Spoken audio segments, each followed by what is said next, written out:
This is Harry Judd for Boxing Social in association with Betfred. I'm here at the Gallagher's Gym in Bolton and I'm joined by the man himself, Charlie Edwards. Long time no see on the channel, I think, but first of all, how are we? Yeah, I'm doing good. Just staying in the gym, studying, being a student to the game, do you know what I mean? Being around Joe, being around Scott Quigg, Anthony Corolla, learning all the time. And hopefully pushing to a new fight date soon. Joe, I've just teamed up with Joe as my manager. Not that long ago, I think it was about a month or two ago.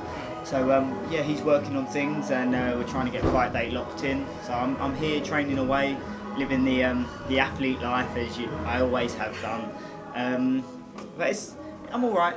A bit frustrated. I haven't fought since December again, so I've been in the ring, in the gym, putting in the work time and time again, always dedicating myself. I'm spending time away from my family. I haven't seen my daughter and my wife in 4 weeks. They're away in Sweden, you know, so I'm here putting everything in, and it's a hard time and it's tough because like I'm putting in all the work in. Now I just need I need the stage to shine. Do you know what I mean? I need to be back shining. But all the work you do in the dark, it paves a way for success, and through hard times really shows you what character you've got, and then when you do come to fight, I'll be a different animal, and I think I'll shock a lot of people.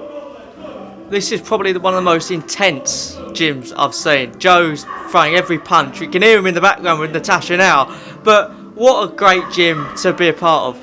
Yeah, it's a wicked gym to be a part of. Like, I'm lucky, I'm blessed. Not many people knew about this, but before I partnered up with Joe and I made my transition and moved to Portugal, I was umming and ahhing whether I wanted to box anymore. I went through a big mental health episode when I was champion, lost my head, and then vacating the title and everything that come with it. I really was in a dark place, and I struggled really badly. And I was umming and ahhing whether this boxing game was worth the sacrifice and what it takes away from you as a person, because it changes you as a person. And the pressures, the hardships, the making the low weights, it really did kill me, and it changed me as a person.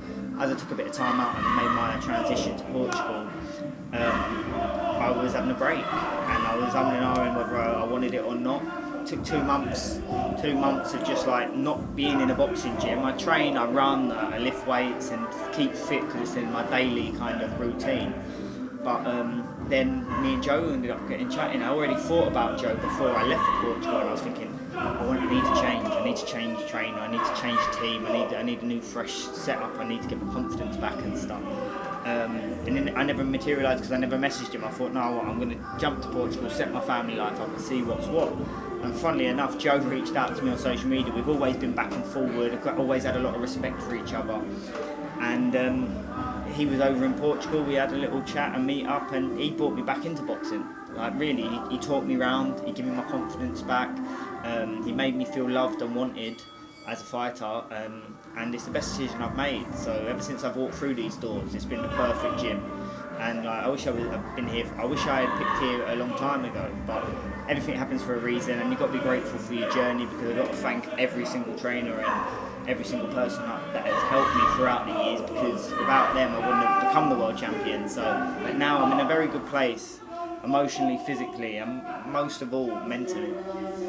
Still the goal to be a two-weight world champion, because it is frustrating. It's not only frustrating for you, it's frustrating for fans as well. They want to see you out. Listen, I'm sick and fucking tired. Like, excuse my language. I'm sick and fucking tired of being asked, are you still doing it? Are you retired? I'm training every fucking day, dedicating myself more than I have ever done. I'm 10 times a fighter than I ever was when I was world champion at 25 years of age. But I just ain't got my chance to showcase my skills. I haven't been able to show the fans, and it's frustrating, very frustrating for me, and it's frustrating for the fans. Like, I've got a lot of love and a lot of support all across my social medias. Whenever I go to the boxing show, people are always asking me, when you out?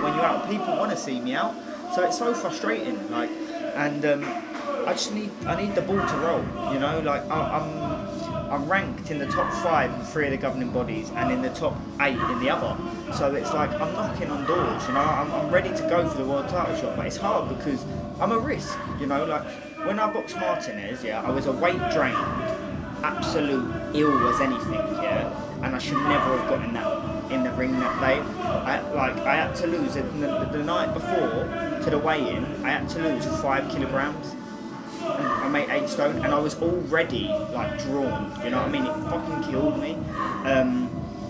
And people in the boxing world, the general public might look at it and think and only rate me on that last performance. And he fucking shit, he's this and that.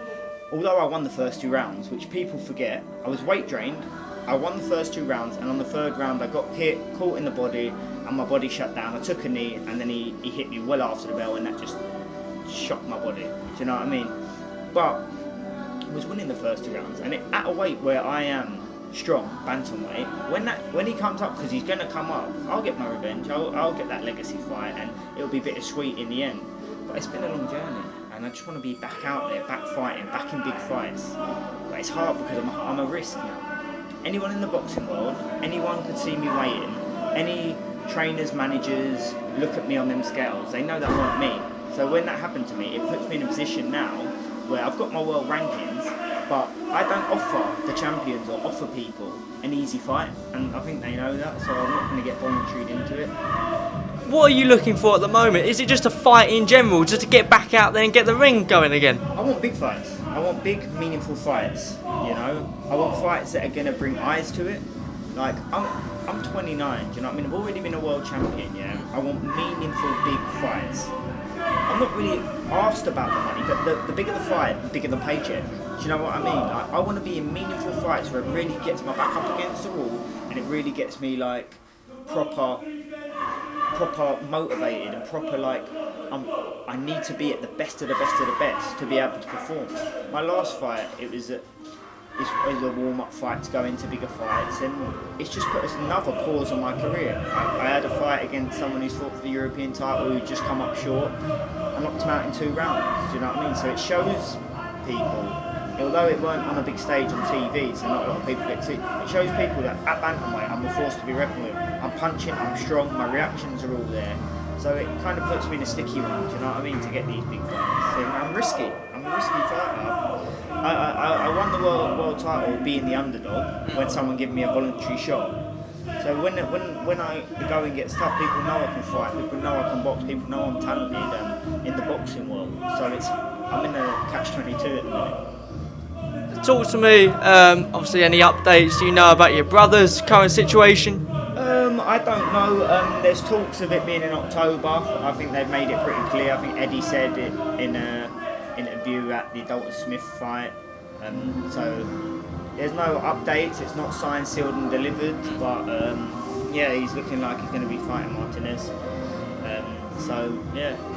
How does that one go down in your eyes? I think Sonny's definitely got the style to beat him. He has, and Sonny's very strong at the weight. He makes weight very easily. Martinez looks like he's suffering a bit of mental health issues. You know, like he's pulled out of 2 or 3 fights, can't make the weight. He fought Chocolito at super flyweight and couldn't make the weight and come in heavy. So I think his head's a bit all over the place. I think he's a bit of a party boy apparently over in Mexico. But when you come from nothing to something, it's hard to deal with. The pressure at the top is very real. So I do believe Sonny will outbox him. It won't be an easy night's work because Martinez is rough, tough, he can bang and he will be dirty. But I do believe Sonny's got the style to beat him. It's the footwork, it's the movement, it's the making him frustrated and not being there and being away from him that will beat him. It's just you've got to be careful. 12 rounds is a long time and he can punch at any God-given time. So it's one of them. Obviously, you have to talk about the weekend's fight, AJ-Usyk. Just get your initial reaction on that.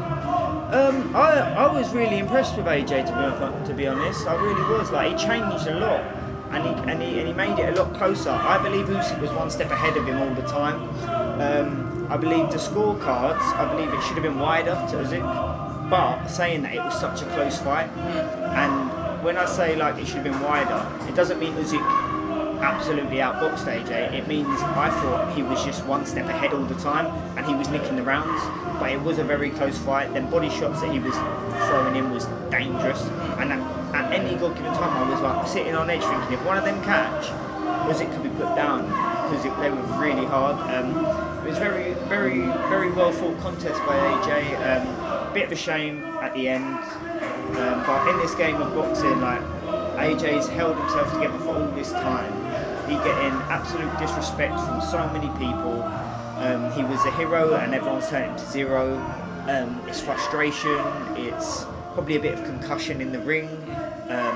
When you give everything, your soul, everything, your life to the sport of boxing, and things don't go your way, and you're getting disrespected, you're reading things on daily on Twitter and that, even though people say it doesn't bother them, it gets in your mental psyche, it makes you feel shit, it plays with your mind starts attaching to these negative comments where you start battling yourself in your head. It happens. Boxing is one of the most hardest sports in the world, which the general public do not understand. You put not only your health on the line, you put your body, you put your mental health on the line. And every time you go into a camp and you sacrifice everything, you take yourself away from a balanced life. Everyone needs a balanced life to be happy. You're not. You're living in a life that is so unbalanced and so out of the ordinary that it can depress you. You're missing out on stuff. You're missing out on your friends, family, social events. You're missing out on just enjoyment because you're putting your body through so much stress, so much trauma. You're taking punches to the brain. You have to eat a certain diet. You live in a prisoner's mentality, and it takes away a piece of you each training camp. And mental health is such a big thing, and when you push yourself from a balanced life to a completely unbalanced life, and you've got your own mind battling against you, putting self-doubt in your mind and everything like this, you put yourself in a real bad place.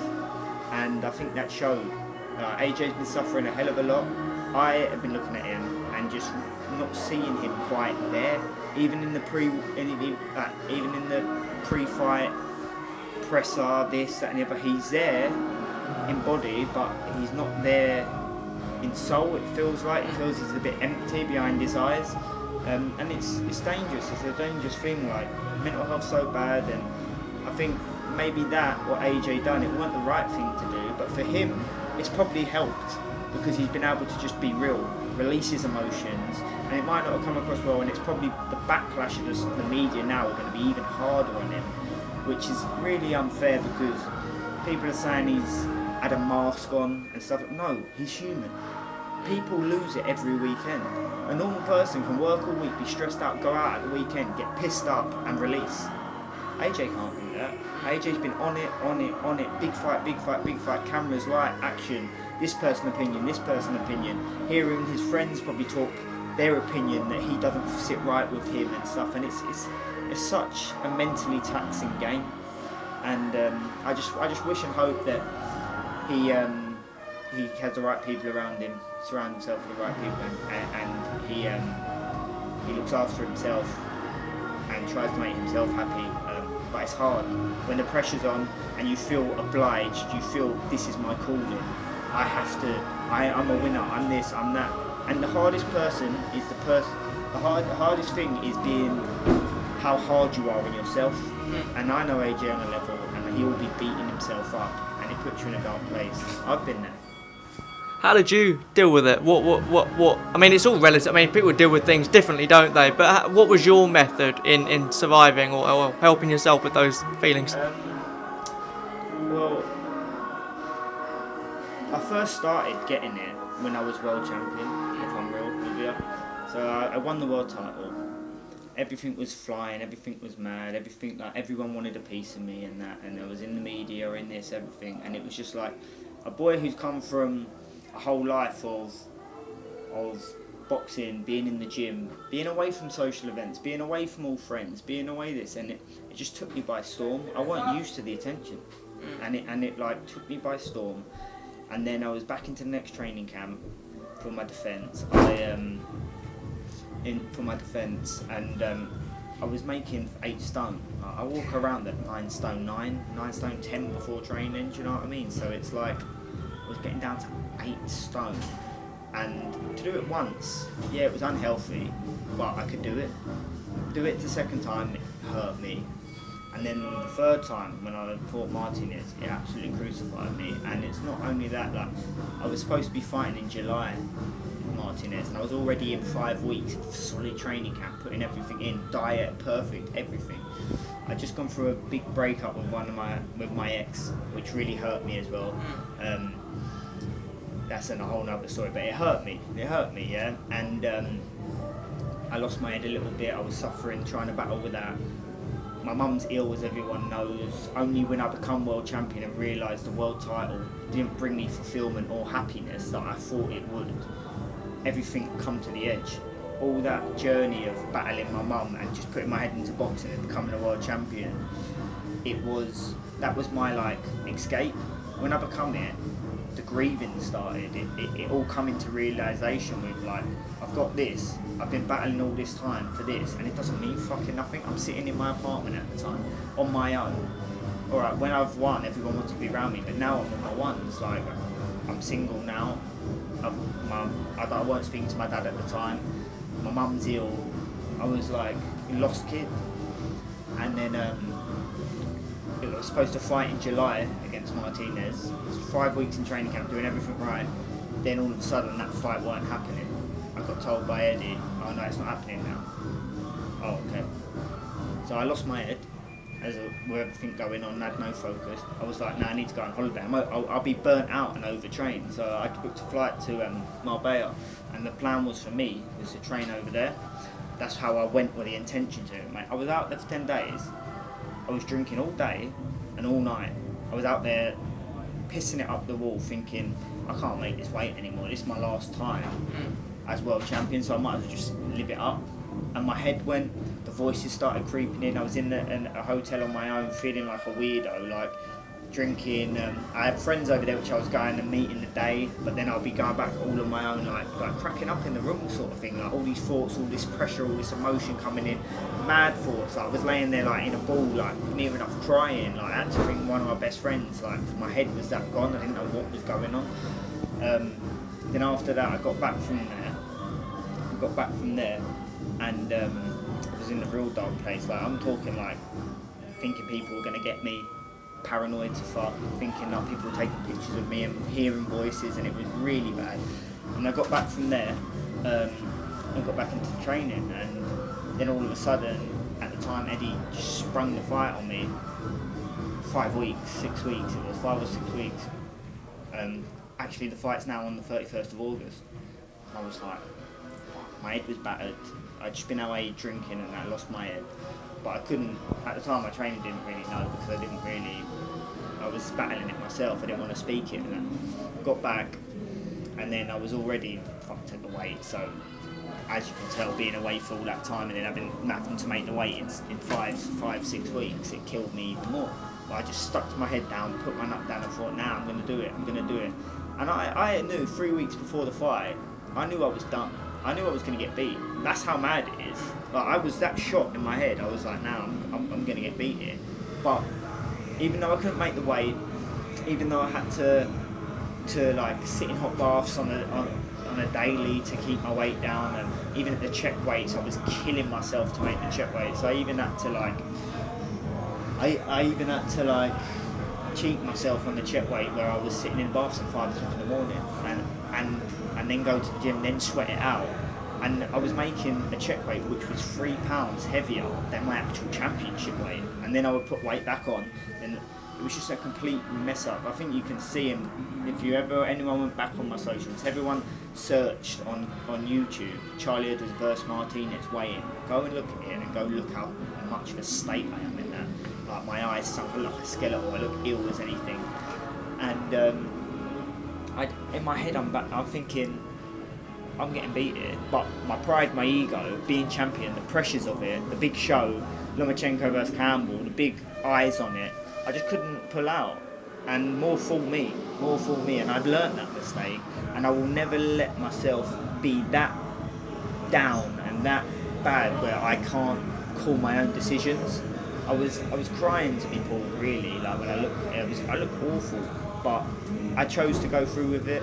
I walked the path, and I put my health on the line that night. Really lucky that what happened to me. Even though the mad thing is, I outboxed him for 2 rounds, but the 3rd round he just got caught up with me and it fucked me. And then off the back of that, being that so low and that so dark, then with that, the controversy that was out of my hands, I had no choice. I was going in there on death row sort of thing, thinking I'm getting done anyway, but I have to walk it. in your head, when you think like that in your head and you're walking it with all the cameras, all the people, 20,000 people in the arena, everything, mate, I was in a real dark place. I can't believe I even walked the path, but because I was making so light weights and my head was battered and I was depressed, I don't think my brain was functioning the right way. Looking back now, I think I would never do that now. But you have to live and you learn. And then after the fight, I vacated the title because I could not make the weight. I come to terms with it, and then it got even worse. I felt like a nobody.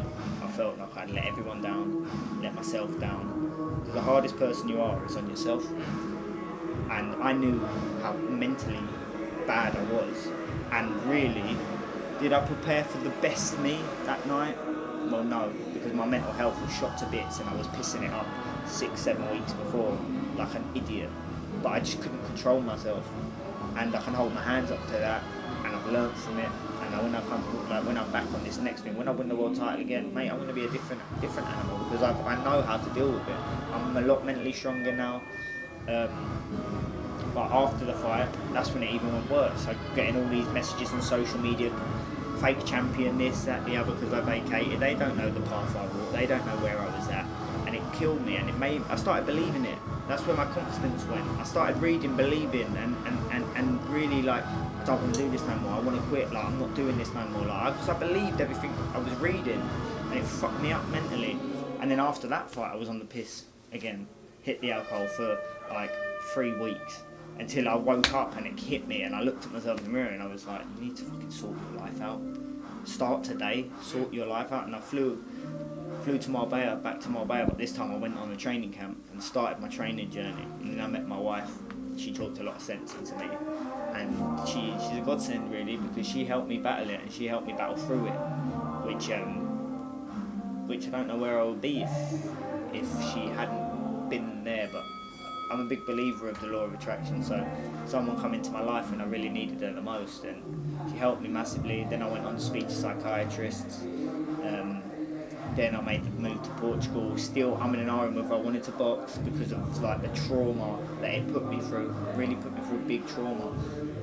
Battled through it, and then Joe popped in. Same again, law of attraction. The right person come into my life when I needed him. And then we've gone from strength to strength. Got my fight back in December. I knocked him out in the second round. Got the confidence back. Seeing what I'm doing in sparring against everyone who comes from the gym, and I'm absolutely flying. And I believe going through that dark time and actually being real with myself now. And like, I haven't really spoke about it. This is the first, like, the other day, this interview is the first time I'm speaking about it because I can release it now. I've walked the path. I've been through the tough time, and I'm on the other side of it. And I understand it now. I understand where I went wrong, what I done wrong, and what I allowed to emotionally affect me and mentally affect me, and it's made me a stronger person. And that's why when I go back into this ring and I get the stage and I'm fighting again, people are going to be so shocked because this dark time has made me who I am today.